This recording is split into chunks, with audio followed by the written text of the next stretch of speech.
Assalamualaikum warahmatullahi wabarakatuh.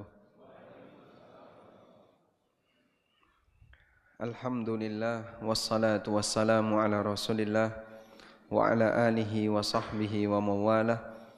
Wa ashhadu an la ilaha illallah wahdahu la syarika lah. Wa ashhadu anna Muhammadan abduhu wa rasuluh sallallahu alaihi wa ala alihi wa sahbihi wa man tabi'al huda ila yaumil qiyamah. Alhamdulillah, kembali kita lanjutkan di pagi ini pembahasan dengan membaca buku Fadlul Islam. Kita akan membaca masih di bab tentang masalah Khawarij yang merupakan salah satu kelompok ahli bid'ah dan yang muncul pertama kali di tengah kaum muslimin disebabkan karena gejolak politik. Dan bid'ah Khawarij adalah menyalahkan orang lain tapi berlebihan, sampai pada tingkatan mengkafirkan yang selain dari kelompoknya dengan kaedah-kaedah yang mereka punya, dan sampai jadi korbannya adalah para sahabat seperti Ali bin Abi Thalib dan beberapa sahabat yang lainnya. Wa fihi aidan, dan dalam hadis di atas terdapat pelajaran annahu sallallahu alaihi wasallam, bahwa Nabi sallallahu alaihi wasallam naha an qatli umara'il jawri ma sallu. Nabi sallallahu alaihi wasallam melarang untuk membunuh atau memerangi pemimpin yang zalim, ma sallu, selama mereka salat. Kalau kita diminta untuk mempertimbangkan mana dari dua ini yang berbahaya, pemimpin yang merusak. Pemimpin yang merusak itu ada merusak sektor dunia, urusan dunia. Yang kedua, merusak urusan agama. Yang lebih berat yang mana, Pak? Agama atau dunia, Pak? Agama, ya? Jadi kalau sampai pemimpin itu merusak agama, ngubah agama masyarakat, ini lebih beresiko dibandingkan pemimpin yang cuma merusak dunia. Seberapa hebat kemampuan orang dalam merusak dunia? Terjadi perang dunia 2, itu kerusakannya ada di mana-mana. Sehingga mungkin kita berpikir, masyarakat kita berpikir ketika itu, kayaknya bumi bakal habis. Yang ini diledakkan, yang ini dihancurkan, tambang ini dihancurkan. Ternyata pasca perang dunia 2, manusia masih bisa menikmatinya dalam kurun waktu yang lama. Bahkan kesejahteraan dunianya jauh lebih hebat dibandingkan sebelumnya. Ada banyak sekali fasilitas teknologi yang bermunculan pasca Perang Dunia II. Sehingga kalau yang terjadi adalah kerusakan dunia, ya memang ini tidak enak, tapi tidak lebih parah dan tidak lebih berbahaya dibandingkan kerusakan agama. Tapi yang terjadi, ada rebutan. Rebutan ini sampai pada tingkatan tegang di media sosial, berantem antara satu dengan yang lain. Dominannya rebutan apa? Urusan dunia. Boseng rupane isu tambang, isu ekspor impor, isu-isu yang lain. Anggaplah itu adalah urusan dunia. Kalaupun misalnya terjadi seperti ini, kita sebagai seorang muslim diberi pesan oleh Nabi SAW, jangan membunuh pemimpin siapapun atau memberontak pemimpin siapapun, ma sallu, selama mereka mengerjakan salat. Wa an Jaririn anna rajulan tasaddaqa bisadaqatin. Dari Jarir bin Abdillah. Apa gelarnya sahabat Jarir bin Abdillah? Jarir bin Abdillah. Gelarnya sahabat Jarir bin Abdillah, Yusuf umat ini. Orangnya ganteng, putih. Sampai ada yang mengatakan lamasathul malaika. Orang ini diusap sama malaikat. Sehingga digelari Yusufu hadhil ummah. Yusufnya umat ini. Anna rajulan tasaddaqa bisadaqatin. Ada orang yang bersedekah, thumma tataba'an nas, kemudian diikuti oleh orang lain. Faqala Rasulullah sallallahu alaihi wasallam. Lalu Rasulullah sallallahu alaihi wasallam bersabda. Jadi ceritanya, pernah satu ketika Nabi sallallahu alaihi wasallam bareng dengan para sahabat, tiba-tiba beliau melihat ada orang miskin yang mereka dalam penampilan seperti orang kelaparan, rambutnya acak-acakan, pakaiannya lusuh, datang ke Madinah. Lalu Nabi SAW memotivasi kepada para sahabat untuk bersedekah. Ayo perbanyak sedekah. Tapi ternyata tidak ada satupun yang bergerak. Enggak ada satupun yang bergerak. Tiba-tiba datang seorang sahabat Ansor, dia langsung pulang, lalu memikul sedekahnya sampai hampir saja enggak kuat untuk membawanya. Kemudian ditaruh di hadapan Nabi SAW. Ya Rasulullah, ini sedekah dari saya. Melihat ini, sahabat yang lain langsung bubar, pulang ke rumah masing-masing, kemudian membawa harta yang bisa disedekahkan. Ketika Nabi SAW melihat kejadian itu, beliau bersabda dengan kalimat berikut ini. Man sanna fil islami sunnatan hasanah. Barang siapa yang memprakarsai, mengawali dalam Islam sunnah hasanah, falahu ajruha, maka dia mendapatkan pahalanya, wa ajru man amila biha min ba'di, dan pahala setiap orang yang mengikutinya setelah dia selesai melakukan amal itu. Dengan sebab orang ini yang lain pada ikutan. Ada sebagian di antara jamaah memang bukan tokoh masyarakat, bukan orang yang punya kemampuan dalam berbicara di depan. Tapi beliau punya pengaruh terhadap orang lain, pengaruh ke tetangganya, pengaruh ke keluarganya. Lalu beliau ngajak mereka, ayo melu ngaji, engko nganggo mobilku wae ra apa-apa, nanti pakai kendaraan saya. Kemudian ada yang ikut satu, ada yang ikut dua, habis pengajian tidak mampir sarapan, seneng. Besok ikut lagi, sisa onora, ada lagi, nah, diajak lagi, mampir sarapan lagi, terus ngandani kancane, sampai akhirnya beberapa orang dari kampung dia ikut karena diajak sarapan tadi. Ya. Lama-lama yang ikut makin banyak, terus nggak ada sarapan.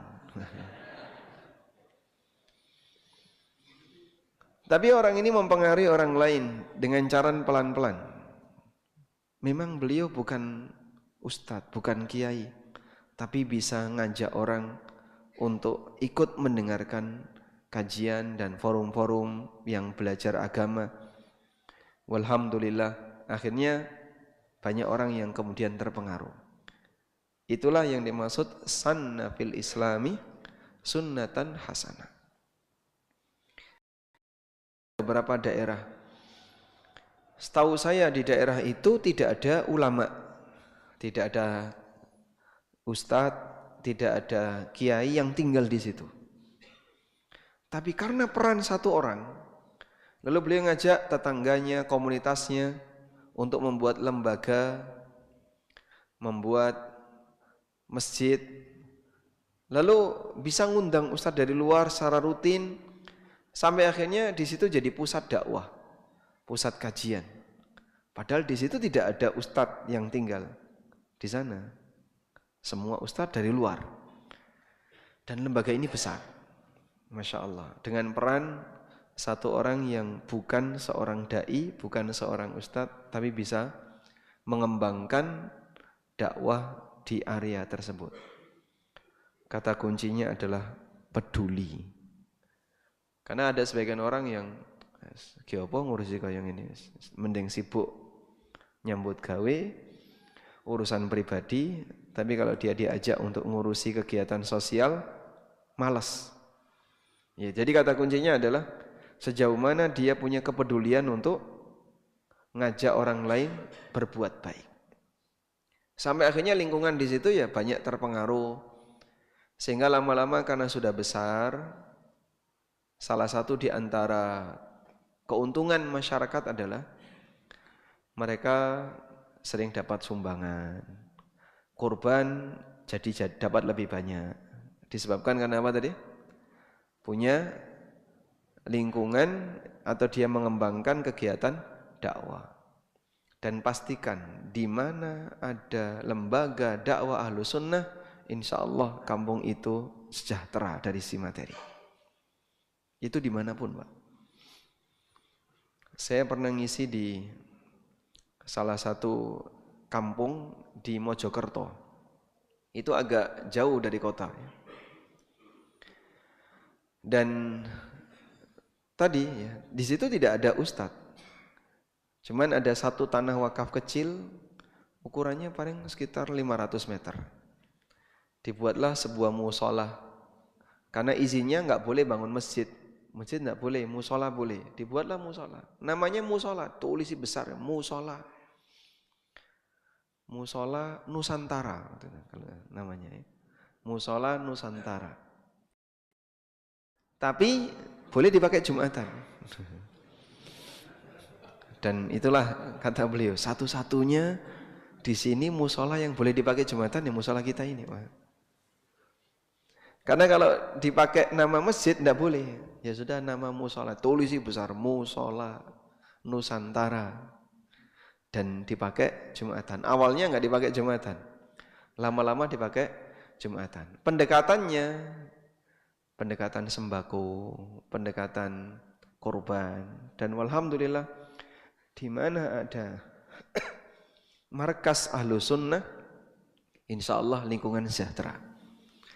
Dan masyarakat ya senang menerima. Gini Mas, di sini itu kalau pengajian ustadznya ini rame Mas. Jadi parkirnya untuk warga, alhamdulillah. Kalau pasar ada bagi-bagi sembako, kurban kita juga bisa dapat lebih banyak. Alhamdulillah. Ahlus Sunnah dalam hal ini bisa menjaga kondisi lingkungan dengan baik sambil pelan-pelan mengajak masyarakat untuk kembali kepada Al-Quran dan Sunnah. Baik, sehingga di sini ya, mengawali amal saleh, mengawali amal saleh. Ini akan bisa mengantarkan kepada pahala dari setiap orang yang mengikuti. Sehingga dia tidak hanya mendapatkan pahala dia saja, tapi juga pahala setiap orang yang mengikutinya. Alhamdulillah. Terkadang misalnya bapak-bapak masuk masjid, nunggu qomat. Ada nggak orang yang ragu, sholat nggak ya, sholat nggak, sholat? Ada Pak? Ada kan ada kayak gitu ya? Maju mundur, sholat sunnah nggak, sholat sunnah. Tiba-tiba ada satu orang sholat sunnah. Nah, lainnya domelu. Maka yang pertama kali sholat sunnah ini, kemudian diikuti yang lain, beliau mendapatkan pahala dari semua jamaah yang mengikuti sholat sunnah karena dia yang sholat sunnah pertama. Min ghairi ayang qussa min ujurihim syai'un, tanpa mengurangi pahala mereka sedikit pun. Sekarang sebaliknya, wa man sanna fil islami sunnatan jahiliyah, siapa yang pertama kali mengawali sunnah jahiliyah dalam Islam, Dalam Islam maksudnya di tengah kaum muslimin. Disinilah kita bisa melihat makna sunnah itu bisa terpuji, sehingga disebut dengan sunnah hasanah, dan bisa bermakna tercela. Ini disebut dengan sunnah sayyi'ah. Karena sunnah itu secara bahasa artinya thariqah, jalan. Namanya jalan bisa terpuji, bisa tercela. Sanna fil islami sunnatan berarti dia mengawali jalan. Jalan itu kalau tidak ada yang mengawali, ngasih jalan, maka yang lain nggak bisa lewat. Nah, kadang ada orang yang dia punya inisiatif, aku tak buat jalan di sini, sehingga dia yang pertama kali nembus alas untuk bikin jalan. Disitulah dia melakukan sunnah, bisa terpuji, bisa tercela, tergantung apa yang pertama kali dia ajarkan. Siapa yang mengawali sunnah jahiliyah di tengah kaum muslimin, kana alaihi wizruha, maka dia mendapatkan dosanya, wa wizru man amila biha, dan dosa setiap orang yang mengikutinya, mim ba'dihi, setelahnya, ila yaumil qiyamah, sampai kiamat. Di sini kampung kene iki orangnya baik-baik, Pak. Gara-gara si A kabeh cah nom melu jadilan. Diajari mendem. Ya, sebelum jadilan ngapain? Mendem, minum miras dulu, baru setelah itu jadilan. Tur ya dapat dana keistimewaan. Jadi ya makin seneng. Wah. Sehingga di kampung ini akhirnya banyak sekali remaja-remaja, pemuda-pemuda yang mabuk gara-gara alasan ngawuri-wuri kabudayan. Nah, kalau sudah seperti itu ya sulit untuk kemudian diubah. Yang pertama kali ngajari itu mikul dosa nih. Ini kalau nanti ada generasi jadilan, ya. Ada generasi-generasi yang dia belajar jadilan turun-temurun, jadilan angkatan 1, jadilan angkatan 2. Maka dia yang pertama kali tadi mendapatkan dosanya. Dan Masya Allah, hampir di setiap kampung ada orang kayak gitu, Pak, yang jadi troublemaker, gitu ya. Toxic people ini, orang beracun. Cuman kadang berkuasa, kadang tidak berkuasa. Tergantung mana yang lebih dominan. Ya alhamdulillah di sebagian daerah toxic people seperti ini nggak berkuasa, sehingga dia mau menggerakkan warga untuk model tadi ya, berbuat jahat, tidak bisa, dia takut dengan tokoh-tokoh yang ada. Sebaliknya ada di sebagian kampung seperti ini berkuasa. Dengan wafatnya salah satu tokoh yang dulu disegani, ya, di salah satu kampung di Klaten, ya, dulu ada orang yang cukup disegani, dan beliau termasuk aparatur pemerintah desa. Kemudian selama beliau hidup, ya, masyarakat tertib. Preman-preman yang sok-sokan itu nggak berani, Pak. Ya mungkin mereka melakukan maksiat tapi pribadi. Begitu beliau meninggal, Pak, jadilan muncul, Pak. Jadilan muncul, mendem ning perempatan, pemuda-pemuda diajari yang nggak benar, ya sampai akhirnya kampung itu jadi salah satu percontohan kampung jadilan. Dan dulu waktu masih ada tokoh ini, itu nggak berani. Disinilah terkadang satu kampung, ya, dia masih terjaga wibawanya dengan keberadaan satu orang. Terjaga wibawanya dengan keberadaan sosok tertentu. Makanya saat sosok ini meninggal dunia, terkadang potensi maksiat bermunculan.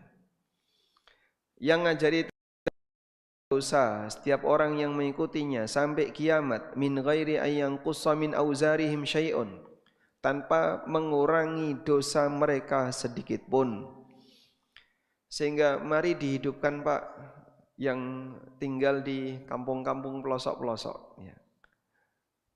Bapak belajar di titik pengajian, nanti pulang memberi pengaruh kepada yang lain, bisa gandeng 1 orang, 2 orang, 3 orang, walhamdulillah. Kalau butuh pengajian di daerah kampung tersebut, nanti bisa menghubungi Godean Mengaji ya, yang punya jaringan ustadz, sehingga mungkin bisa direkomendasikan, tolong ustadz sesekali ngisi di sini, sekali ngisi di sini. Semoga nanti bisa menyemarakkan. Rawahu Muslim, hadis riwayat Muslim. Dalam keluarga juga sama ya. Terkadang dalam keluarga, dalam satu keluarga, ini enggak luas-luas jangkauannya.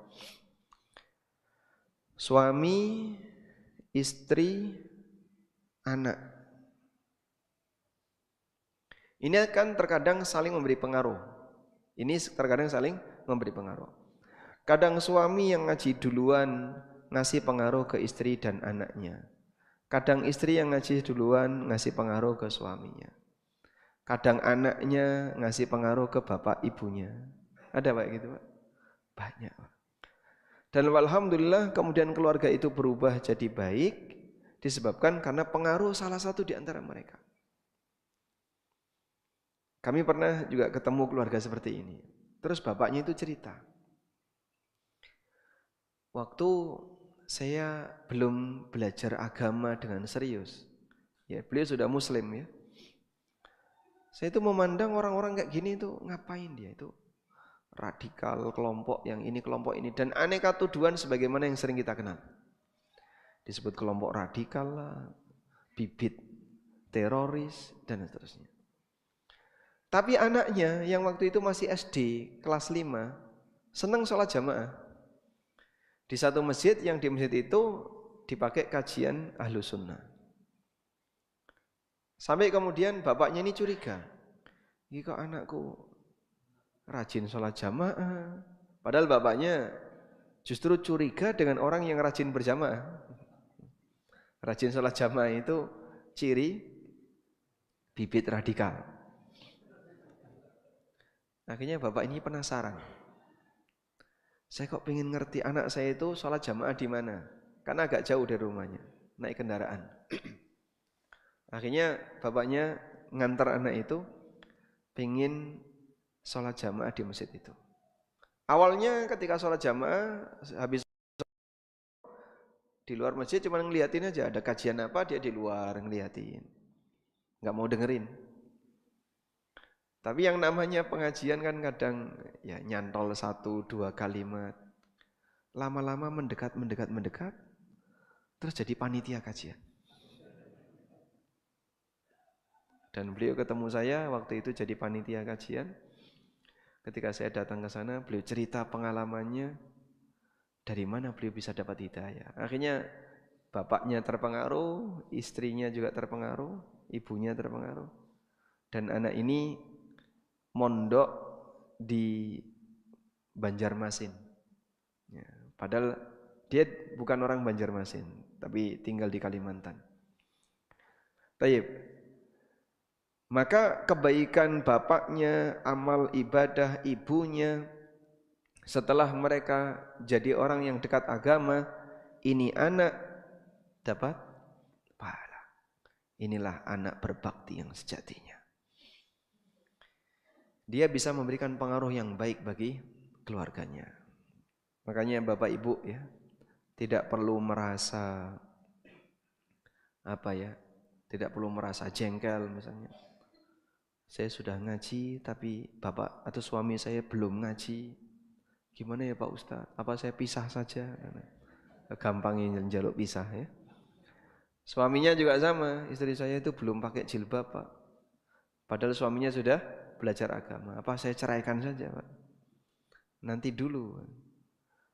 Ketika Anda bisa memprakarsai kebaikan dalam keluarga, sampai bisa ngajak pasangan, sehingga istri ini mempengaruhi suaminya sampai akhirnya suaminya jadi rajin belajar agama. Yang dulu mungkin suaminya jarang sholat, sekarang jadi imam musola, rutin sholat berjamaah. Padahal dulu jarang sholat, karena pengaruh istrinya. Dapat pahala enggak ini wanita? Setiap kegiatan jamaah yang dilakukan oleh suaminya, istrinya dapat pahala. Itulah pionir dalam kebaikan. Tayyib.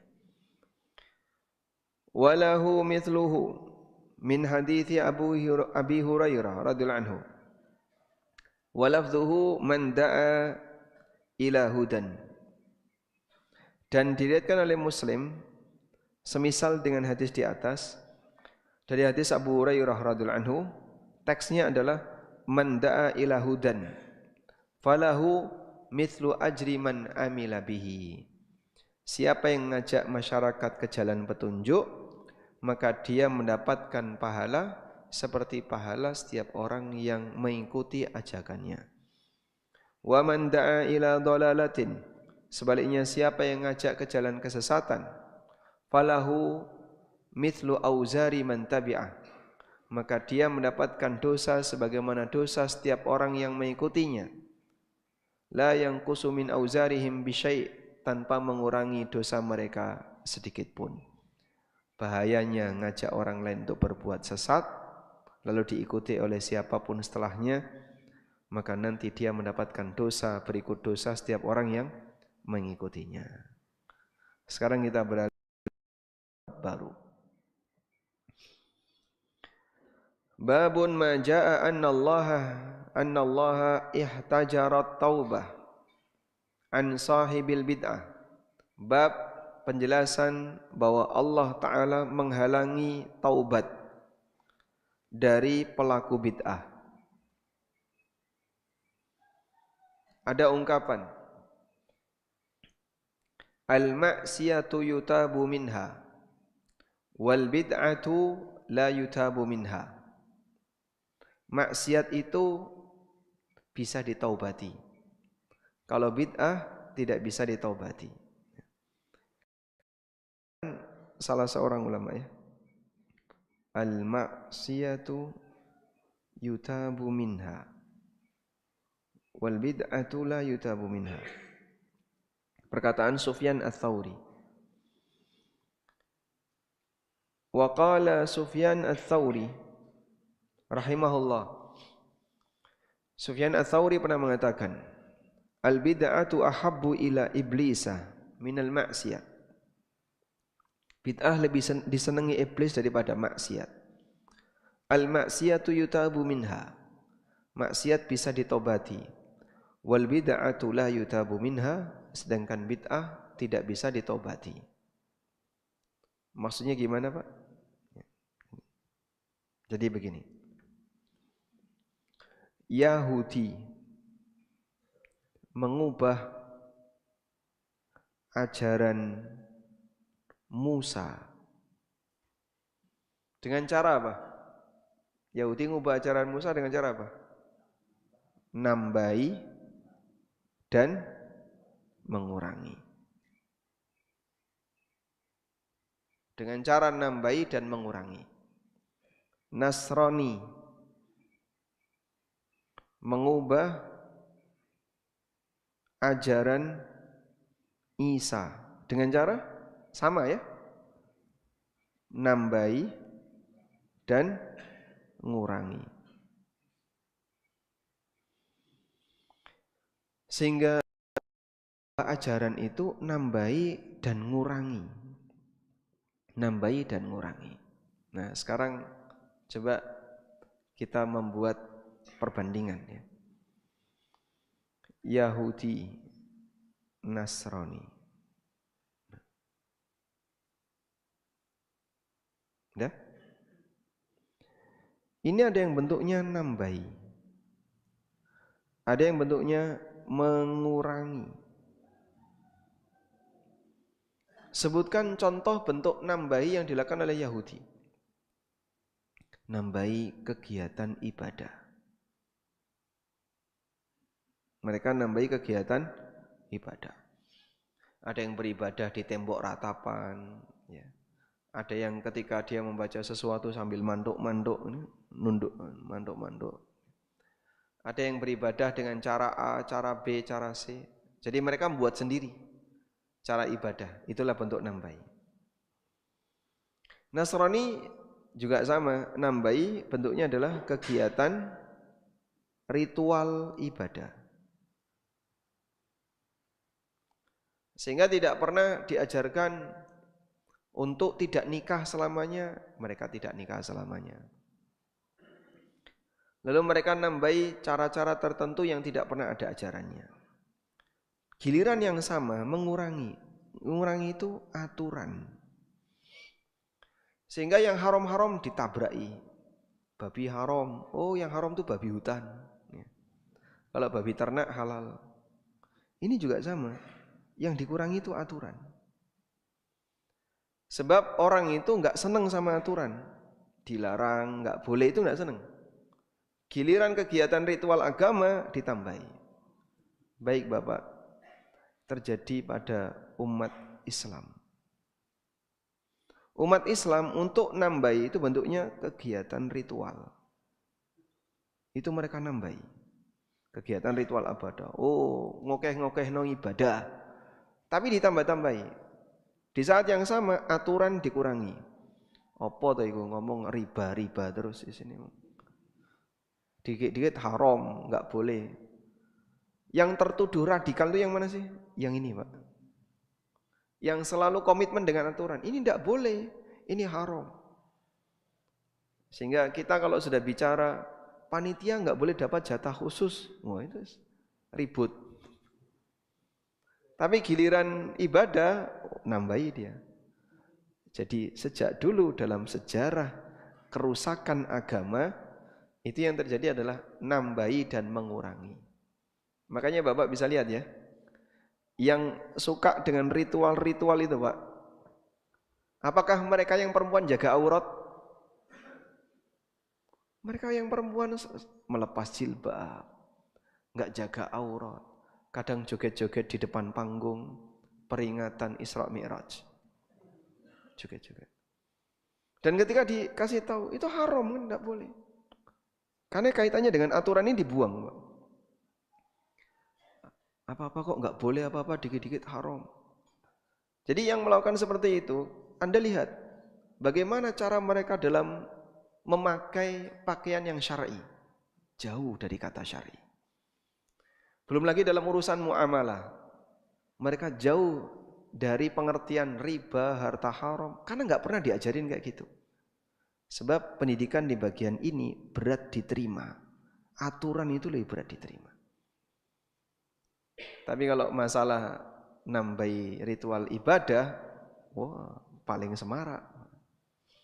Sehingga mereka bersembunyi di balik ritual ibadah untuk melanggar aturan agama. Sampai kadang datang ke diskotik, ya, kumpul dengan ya namanya diskotik ya campur baur kayak. Yang penting kan sholat. Tapi habis itu mendem. Mendem, zina, di bagian aturan itu dibuang, dikurangi. Makanya Anda bisa lihat sekarang ya, siapa yang biasanya menyuarakan harta halal haram. Itu ndak ada Pak yang sergap di sini, ndak ada Pak. Yang modelnya nambah-nambahi ritual itu. Sehingga dalam masalah ibadah mengajarkan sederhana. Yang sifatnya ritual beliau mengajarkan sederhana.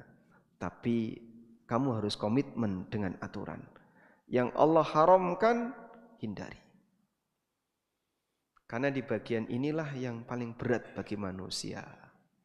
Sehingga yang haram dilarang itu mereka tidak mau. Kaya biasane wae Mas. Kaya biasane wae. Wis ora usah nyinggung-nyinggung kaya ngono nggih. Nggih Pak. Kaya biasane maksudnya gimana? Sudahlah, nggak usah disinggung masalah itu, seperti biasanya saja. Maksudnya biarkan pelanggaran itu ada. Wis kaya biasane wae. Nah, kalau seperti ini yang terjadi ya rusak semuanya. Sehingga pengennya ini ndak ada ini. Aturan-aturan haram itu ndak ada. Dan ketika saya bicara tentang masalah riba, tentang masalah harta halal haram, di masjid yang secara umum tidak banyak ritual-ritual itu, lebih mudah diterima, Pak. Tapi kalau sudah bicara di masyarakat yang hobi dengan aneka ritual-ritual ibadah, komentarnya apa-apa kok rento, apa-apa kok riba, apa-apa kok haram. Maksudnya sangat jelas bedanya. Jadi ini sejarah agama itu enggak berubah, yang berubah pelakunya. Sehingga dulu Yahudi juga kayak gitu, Nasrani kayak gitu, umat Islam ada yang niru kayak gitu. Betul apa yang dikatakan Nabi SAW. La tattabi'anna sunana man kana qablakum. Sungguh kalian akan mengikuti aneka ajaran umat sebelum kalian. Sehingga sampai yang sudah jelas-jelas penipuan itu ada di sini ya. Penipuan-penipuan itu terjadi, Pak. Penipuan tentang kuburan palsu itu kan penipuan terbesar itu, Pak. Dusta atas nama agama. Loh, tapi kan yang penting bisa mendatangkan cuan. Mendatangkan cuan gimana? Oh, kita mengembangkan ekonomi kerakyatan. Sing dodolan laris. Ya dodolan laris karena banyak orang kumpul. Cuman masalahnya menipu seperti itu agama mana yang membolehkan? Sudahlah, enggak usah bicara kayak gitu. Enggak usah nyinggung-nyinggung kayak gitu. Mereka enggak mau, Pak, model bisnis keagamaan ini dilakukan. Ada cerita ya, real. Orang Jawa Timur, boleh nyebut kabupatennya enggak? Enggak boleh. Enggak usah aja. Lah kula nggih Jawa Timur kok ya. Jadi dia dari Kabupaten A datang ke Kabupaten B. Jadi beliau ini masih remaja, masih usia sekolah, diajak sama bibinya. Ayo ngalap berkah. Bibik diterne. Akhirnya bibiknya diantar kemana? Ke salah satu kabupaten di Jawa Timur. Sampai di sana ternyata yang datang banyak. Kemudian bibi ini masuk ke dalam sebuah rumah sama keponakannya tadi. Yang nungguin banyak sekali. Tiba-tiba keluar orang laki-laki tanpa busana. Udo, Pak. Tanpa busana itu bahasa Jawanya. Tanpa busana. Ngerokok. Ngerokok mungkin belum dapat setengah, rokoknya dibuang. Langsung rebutan. Rebutan, ada yang rebutan dapat dikasihkan anaknya yang masih kecil. Kon ngerokok, sedot, iki sedot. Disedot ngalap berkah wali. Beriman? Itu enggak ada videonya, Pak. Enggak ada video dokumenter yang kayak gitu, enggak ada, Pak. Itu enggak jauh dari tempat saya ya. Lamongan berarti enggak jauh itu ya, kira-kira 300 kilo. 200 kilo itu enggak jauh. Nggih. Nggih, Pak. Surabaya pripun, Pak? Aman ya? Pak Arul, Surabaya aman insyaallah ya. Ini bukan Surabaya ya. Subhanallah. Dan mereka sudah enggak mikir, wah sing jenenge wali kan entuk udo, Mas. Sejak kapan ada muslim yang boleh telanjang? Karena aturannya dihilangkan. Makanya ada istilah, orang kalau sudah sampai derajat makrifat, mereka meyakini apa? Kalau sampai derajat makrifat, halal melakukan apapun. Boleh ini, boleh ini, boleh ini. Karena sudah mencapai derajat makrifat. Sehingga mendem rapopo, sholat ya untuk, rasolat ya rapopo. Karena sudah sampai derajat yang tertinggi, wali. Di keyakinan seperti itu real adanya. Dibalut oleh aneka kegiatan ritual. Belum lagi skandal-skandal yang semarak dan viral. Dan Anda lihat dengan korban yang jumlahnya puluhan. Sampai ada yang hamil dan yang lainnya. Semuanya itu dari mana itu, Pak? Ya, mereka yang suka nambahi ritual ibadah ini. Berkedok di balik ritual ibadah untuk menghapus aturan agama. Bahkan saya pada tingkatan kriminal. Alasannya adalah ngalap berkah. Waliyadzubillah. Nah, seperti ini sulit untuk diingatkan. Karena dia merasa di posisi benar. Makanya Sufyan Ats-Tsauri mengatakan maksiat bisa ditaubati. Karena orang kalau berbuat maksiat, mereka cenderung ada perasaan bersalah. Tapi kalau sudah bid'ah,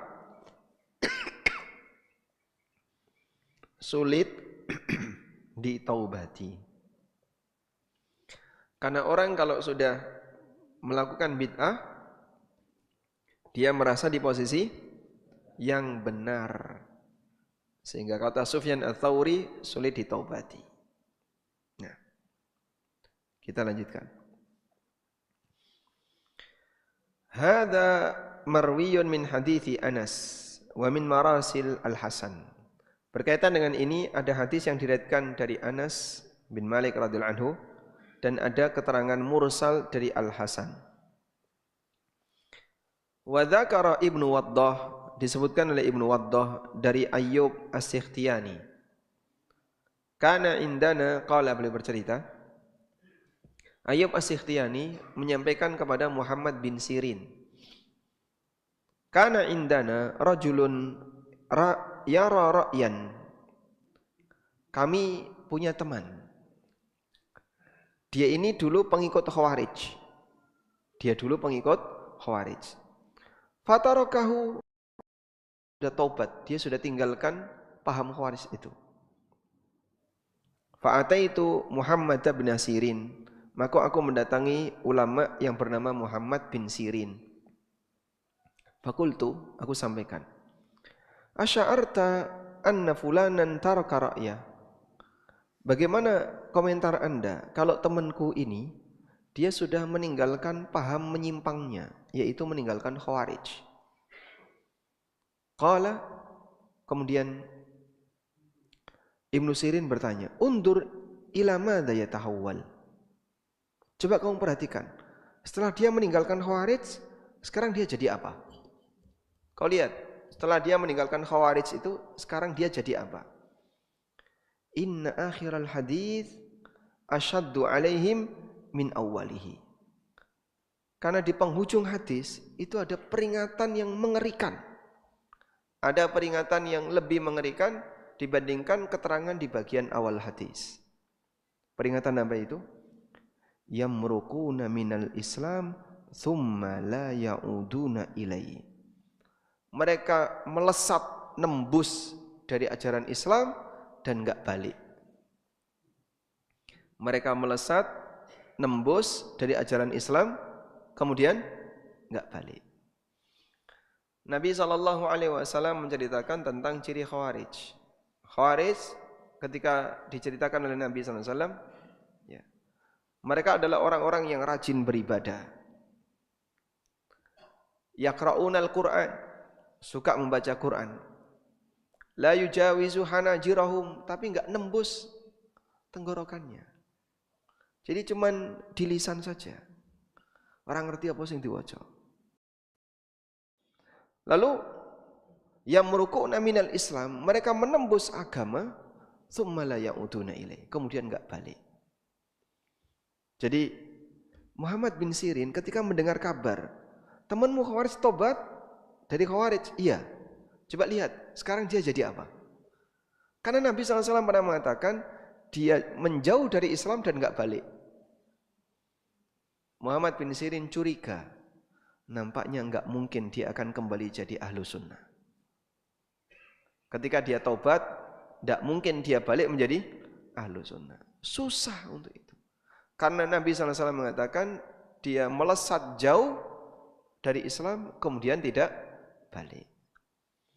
Inilah salah satu di antara bukti bahwasanya orang yang memegang praktek penyimpangan tertentu sulit untuk bisa kembali. Karena itu nas dari Nabi sallallahu alaihi wasallam, beliau menyebutkan realitanya demikian. Illa man rahimallah, kecuali 1-2 orang yang dirahmati oleh Allah Subhanahu wa taala. Makanya terkadang berat bagi mereka yang sudah punya pemahaman Pak, menyimpang. Kalau maksiat itu tidak jadi pemahaman Pak. Maksiat itu pelanggaran. Sehingga orang kadang berbuat maksiat diam-diam. Walaupun terkadang karena saking seringnya sampai hilang rasa. Tapi kalau orang sudah punya pemahaman, sehingga ini yang mewarnai keyakinan dan akidahnya, sulit untuk balik. Sulit untuk meninggalkan pemahaman yang menyimpang tadi. Karena dia anggap itu di posisi apa? Yang benar.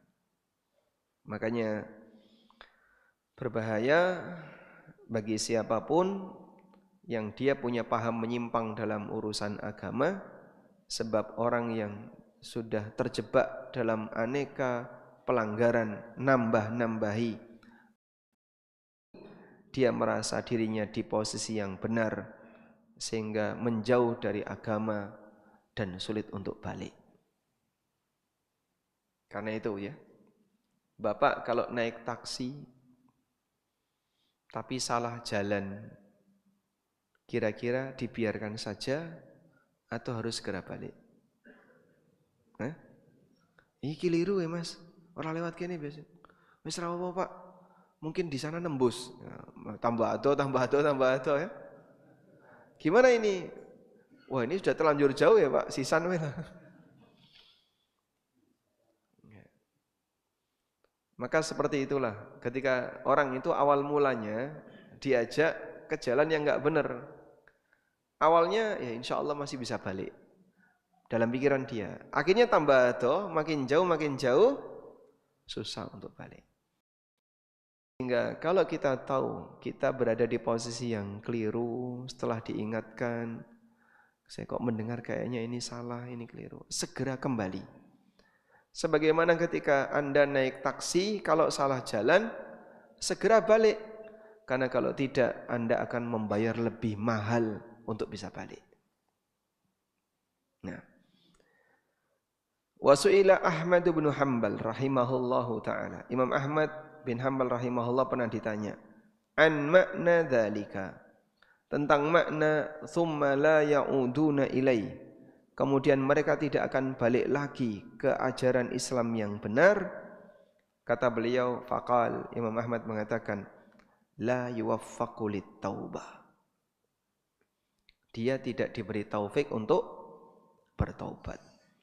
Kalau sudah tidak diberi taufik untuk bertobat, ya, tidak ada keinginan untuk bertobat. Disinilah beratnya orang yang dia sudah memiliki pemahaman menyimpang, sulit untuk disadarkan kalau dia dalam posisi salah. Bahkan sampai perhatian dia itu gimana menyerang yang menyalahkan. Dia malah balik menyerang yang menyalahkan. Aneka kesalahan ada di depan mata dilupakan. Tapi dia menyerang yang menyalahkan. Dan itu kembali kepada karena dia tidak diberi taufik oleh Allah Subhanahu wa taala. Walhamdulillah, semoga kita tidak termasuk di antaranya. Kita mohon kepada Allah agar Allah berikan kita kekuatan untuk istiqamah, selalu lurus di atas jalan yang benar, komitmen dengan aturan-aturan Allah Subhanahu wa taala. Demikian, wassallallahu ala nabiyyina Muhammadin wa ala alihi wa sahbihi wasallam. Ada yang mau disampaikan, Pak? Tidak ada? Kita gimana? Mikrofon, ada yang mau langsung?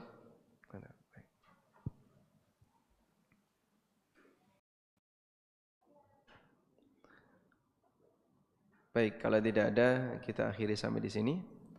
Subhanakallahumma wa bihamdika asyhadu an la ilaha illa anta astaghfiruka wa atubu ilaik. Warahmatullahi wabarakatuh.